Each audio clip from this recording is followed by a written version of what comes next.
Hey y'all, welcome back to Backroads and Barking Dogs. Today we're doing something a little different because I got to thinking about all the things we survived growing up in a small town that absolutely would not be allowed today. And honestly, I don't know whether we were tougher or our parents were just a whole lot less worried. First of all, we didn't hang out, we disappeared. You left the house sometime after breakfast and your parents just trusted you to show back up before dark. No phones, no tracking apps, no checking in every 30 minutes. Your mom just opened the door at sunset and yelled your name into the neighborhood like it was a public announcement system.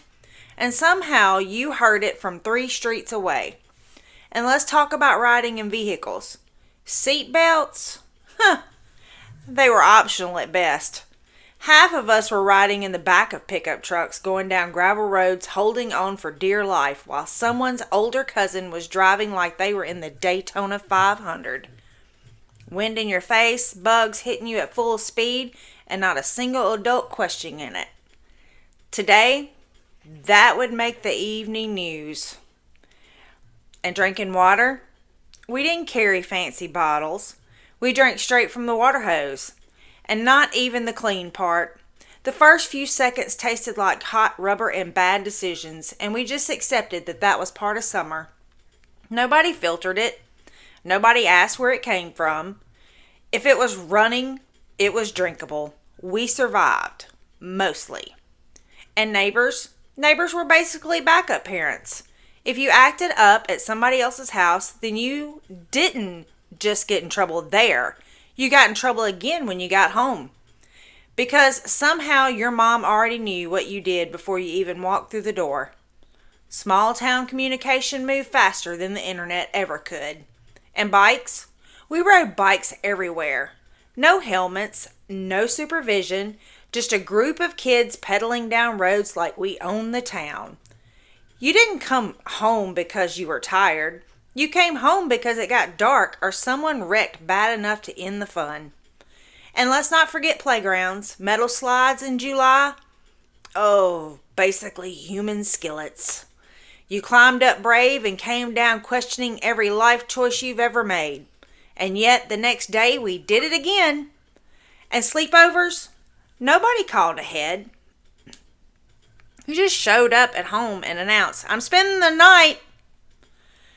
And your mom either said yes or handed you a pillow and told you not to embrace her.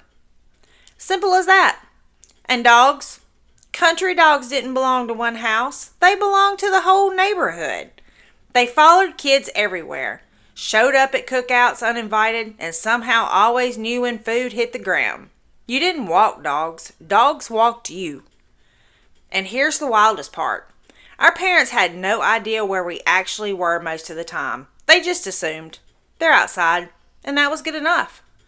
Looking back now, it sounds completely chaotic, and maybe it was.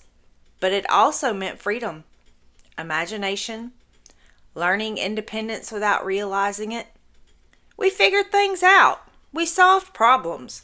We made memories that didn't need pictures because they were stuck in our minds forever. And honestly, I think growing up that way taught us resilience. We learned confidence. We learned responsibility.